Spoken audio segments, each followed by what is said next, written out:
Now, Joseph Campbell wrote in his book, A Hero at a Thousand Faces, of the hero's journey. This is a cycle where the hero, think of Bilbo Baggins from The Hobbit, or even Sherlock Holmes, where they start in an area that is known, are safe, like the Shire or 22B Baker Street, and then move on in their adventure into an area of danger or what is unknown for them, before going through many tribulations and eventually returning home to an area of safety, having become a wiser and stronger character through these trials. Yet, the moment of when they first leave safety and they advance into the unknown is often referred to as crossing a threshold. And I want you to keep that in mind when I talk of big history, when we start our own journey through this exciting course. In essence, big history, we will not be going through a cycle, as with Joseph Campbell's book. Instead, we'll be going on a journey from the very beginning of history, right to the Big Bang, to the present. And if you have the energy at the end, we may even look further into the future. Going back to the idea of the threshold, David Christian, who, along with a little known person you might have heard of called Bill Gates, founded the Big History Project, basically an organization dedicated to the study of big history and promoting it to schools, especially at the middle and high school level. So, but going back to David Christian, he identified 6 key thresholds in big history, and I'll go through each of them briefly. And the first one, surprise, surprise, is the Big Bang. Before we have this threshold, there is nothing. The universe is a complete void. Then suddenly, there's a spark, and everything that has ever existed comes to existence at this point, in a very cramped area and expanded at a rapid speed, a process that is still going on to this very day. The next threshold is that the materials eventually were bound by a force called gravity and started to gravitate towards each other, and becoming very, very compact to the point where they start to form heat, eventually forming stars.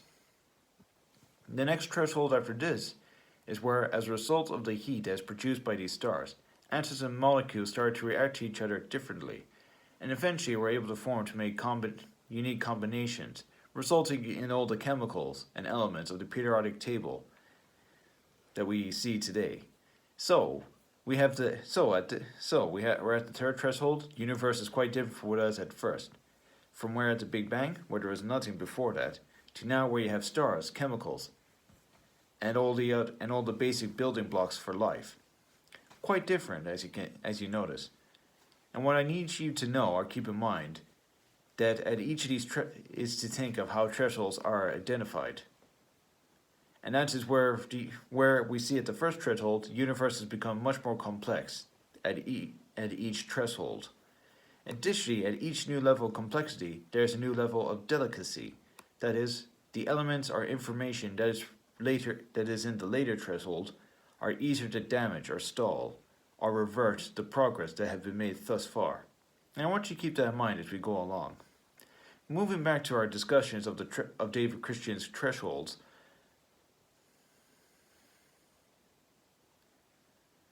of big history, we have threshold 4, where planets form, which in turn leads to our Earth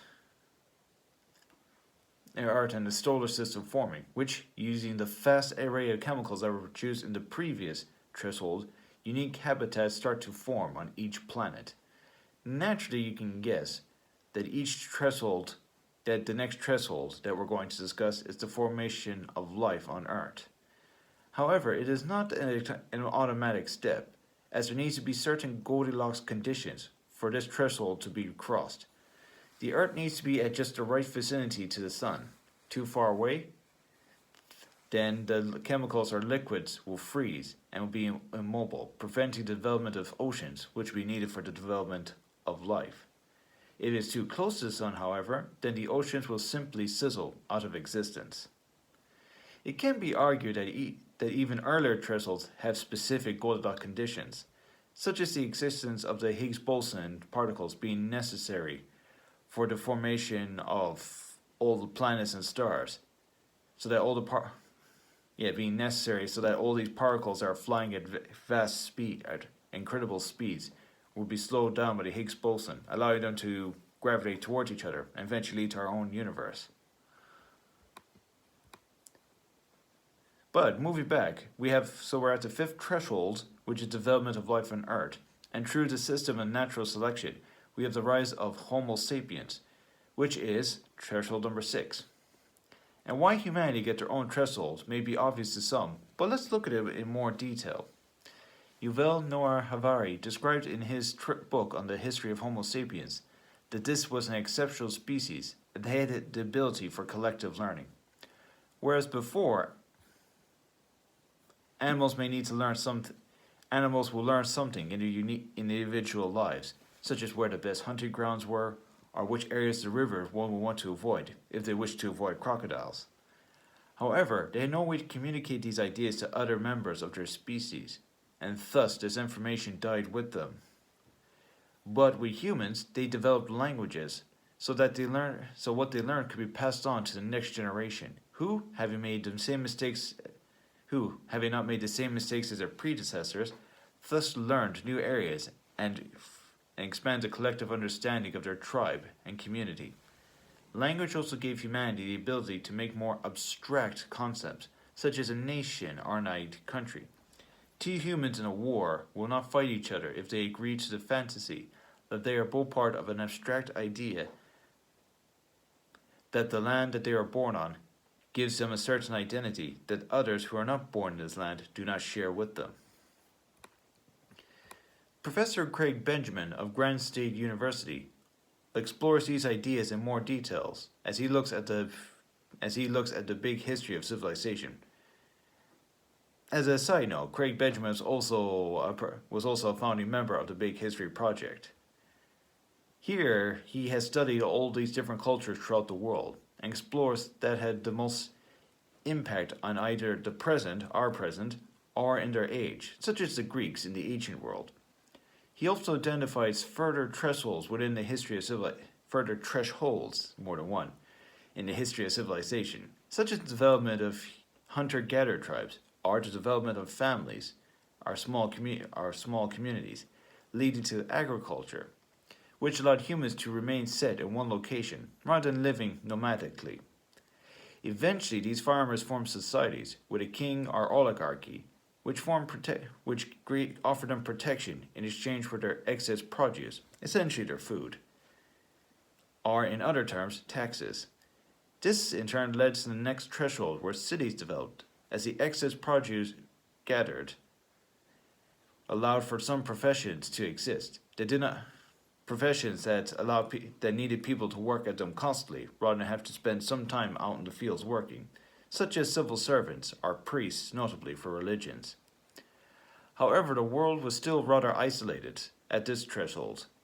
Even with the rise of great civilizations such as the Incan, Egypt, or Chinese, they all existed with little to no contact between them, especially the Incan Empire.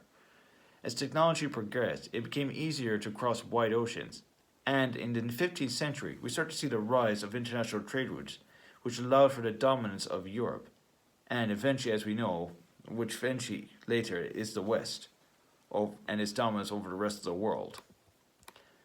This power that Europe held was also saw the development of the Industrial Revolution, which reformed completely how societies functioned up to this point, as materials that were made at home beforehand were entirely replaced by products that could be simply bought in stores.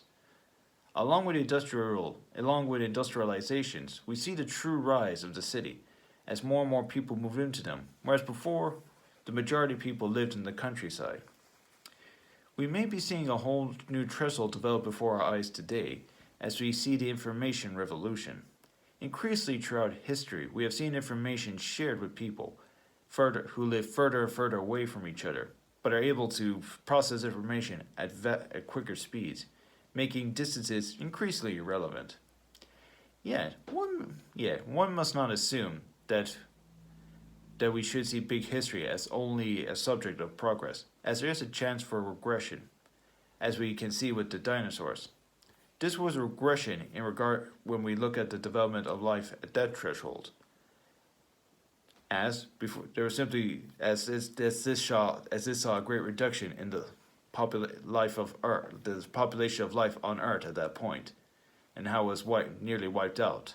But at the same time, it did give the chance for mammalian life to dominate the earth. But with this realization that there is a possibility for regression, we must realize that it could happen again, be it with nuclear conflict, climate change, or other things. Another thing we need to observe while studying big history is the blending of academic disciplines, which is a general trend within much of academia. In big history, it is not enough to be an expert only in humanities or some of the sciences, such as physics. No, we need to learn them and learn many of them, and see how they blend together, and masking the cosmic trend that is our history, our collective story. And this reflects a wider trend that is going on in academia, where we see many disciplines are blending together. For example, if one studies economics, they may have to study psychology to see how rational human beings are when they're making decisions, and then apply to financial decision making. Or study IT in order to make intricate algorithms to assist in processing their information and confirming their findings. So to sum up what is big history is the history of our universe from the beginning at the Big Bang to the very present. It is the history of our planet, the history of our species, our civilization, but most importantly, it is our story, the story of how we got here and where we are going. Thank you.